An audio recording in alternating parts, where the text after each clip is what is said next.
हरियाणा के पंचकुला में कल देर रात 7 लोगों ने आत्महत्या कर ली। मित्तल परिवार था जिन्होंने गाड़ी में बैठ करके आत्मदाह किया, जहर खाया और वो करीब 3 साल पहले राजधानी देहरादून में रहते थे। राजधानी देहरादून की हम बात करें, कोलागढ़ स्थित यहाँ साफ तौर पे लिखा हुआ अनुराग कैप्टन आरसी नौटियाल 274 कोलागढ़, ये उनका मकान था। 3 साल पहले वो यहाँ से जो है शिफ्ट हो गए थे।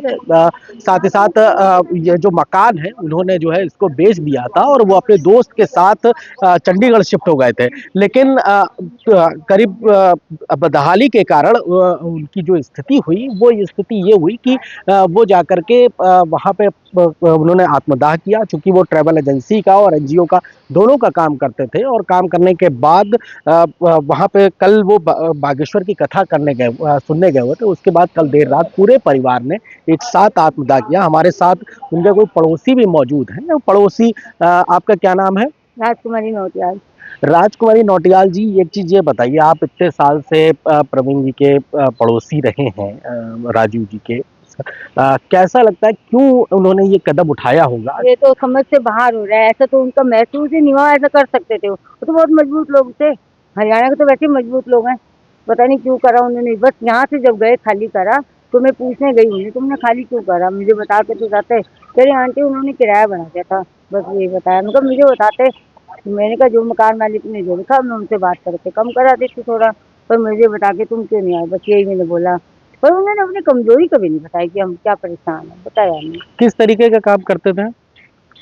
अपने मतलब पिताजी को तो उन्होंने दुकान खोल के दे रही थी कृष्ण मंदिर के पास, पूजा पाठ की किताब थी। और अपने आप वो घर के सारा काम करती थी, सास की सेवा करती थी, इतनी अच्छी लगी। आप इतने साल से उन्हें जानते हैं, कभी कोई आया हो, कभी कोई धमकी मिली हो या कभी परेशान भी ऐसा किया? यहाँ तो हुआ नहीं। वहाँ हुआ तो आप नींबू वाले जाओ, वहाँ आपको पता लग जाएगा।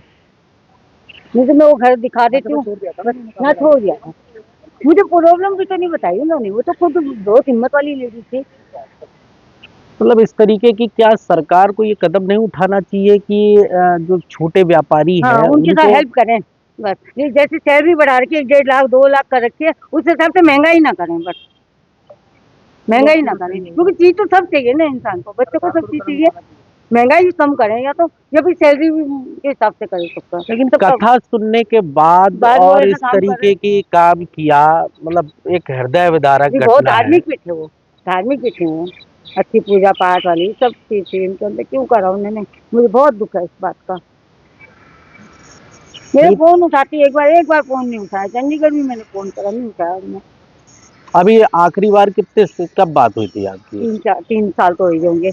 होली के बाद में मिलने गई, मेरा अच्छा स्वागत करा उन्होंने, मेवे रख दिया आगे, अच्छी स्वागत करा। आंटी खाना पड़ेगा, खाना पड़ेगा। मैं खाने के लिए नहीं आई, तुम्हें खाली क्यों करा, तुम बोल के क्यों नहीं गए मुझे। कह रही आंटी ऐसी भाई किराया बढ़ा देता, 25,000।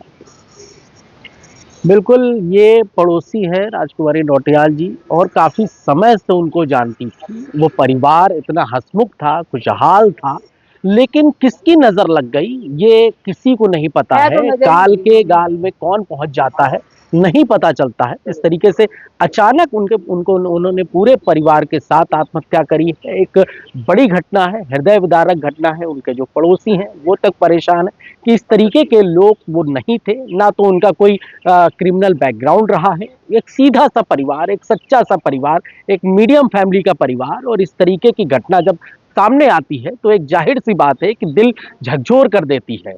नहीं, इतने साल यहाँ रहे, कहीं भी किसी से भी ऐसा नहीं हुआ, लड़ाई झगड़ा कुछ नहीं। परिवार में फंक्शन वगैरह आप लोगों के होते थे तो एक दूसरे के परिवार में बर्थडे जाना? वगैरह में बुलाते थे, मेरे बच्चों के बर्थडे में भी आते थे, वो उनको बुलाते थे, वो लोग हम लोग जाते थे, बस इतना। ठीक। नहीं, रहन सहन तो बहुत अच्छा था, बहुत सभ्य लोग थे।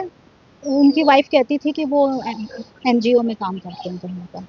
अब एनजीओ तो पता नहीं कहाँ का था, ये नहीं पता, मगर एनजीओ में काम करते थे।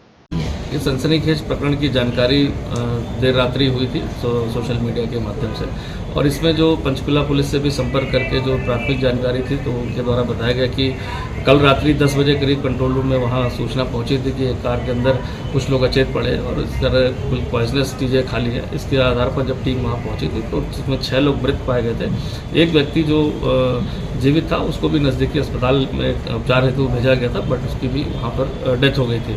समस्त प्रकरण में चूंकि देहरादून से यहाँ के निवासी नहीं थे, तो जो भी जानकारी पुलिस को, जो गाड़ी का नंबर था जो पंचकुला में जिस गाड़ी में ये मृतक मिले थे परिवार, उसके आधार पर एक गंभीर सिंह नेगी जी हैं जो यहाँ पर रायपुर मालजत्ता क्षेत्र में रहते हैं, उनसे संपर्क किया गया। तो उनके द्वारा बताया गया कि वह इस परिवार को थोड़ा बहुत जानते हैं और इनके एक एनजीओ के माध्यम से, जो चाइल्ड लाइफ केयर एनजीओ जो वर्तमान में बंद है, पूर्व में इनकी मुलाकात हुई थी और उस एनजीओ में काम के सिलसिले में इनकी जान पहचान हुई थी और इसी के आधार पर उनके रिक्वेस्ट पर कि गाड़ी एक लोन पर लेनी है और उसका किस्त वह चुकाते रहेंगे, तो जिसके आधार पर उन्हें अपने नाम से वो गाड़ी दी थी, जो गाड़ी वहाँ पर पंचकुला में बरामद हुई है। साथ ही साथ ये भी पता चला जो जानकारी में कि वो यहाँ कैंट क्षेत्र में पूर्व में यहाँ पर निवासरत रहे अपने परिवार के साथ और यहाँ पर उनका अगल बगल के जो पड़ोसी हैं या जो जानने वाले जो थोड़ा बहुत उनको जानते थे, उनका व्यवहार ठीक था परिवार का और कहीं कोई ऐसी बात उनके द्वारा संदिग्धता की बात, कोई ऐसी बात नहीं बताई गई। क्योंकि समस्त प्रकरण पंचकुला क्षेत्र से अगर वहाँ की पुलिस के द्वारा कोई सहयोग या कोई जानकारी चाहिए होगी तो संबंध में उसको भी साझा करेंगे, लेकिन वर्तमान में अभी तक जो परिस्थिति है इनका यहाँ पर जो करेक्शन जिस परिवार का था, तो ये जरूर है कि यहाँ पर वो किराए के उस मकान पर निवासरत रहे। साथ ही साथ उनके जो एक दो परिचित जो गाड़ी के लिंक के माध्यम से पता चले, उनके द्वारा भी ऐसा कुछ बहुत ज़्यादा ऐसी कोई जानकारी नहीं दी गई जो विवेचना में वहाँ पर सहायक हो, बट अगर कोई टीम आती है तो डेफिनेटली जो लोग भी यहाँ पर उनसे जुड़े होंगे उसमें उनकी सहायता की जाए। कैमरा पर्सन रोहित कुमार के साथ अनुज अवस्थी, डेली पोस्ट, देहरादून।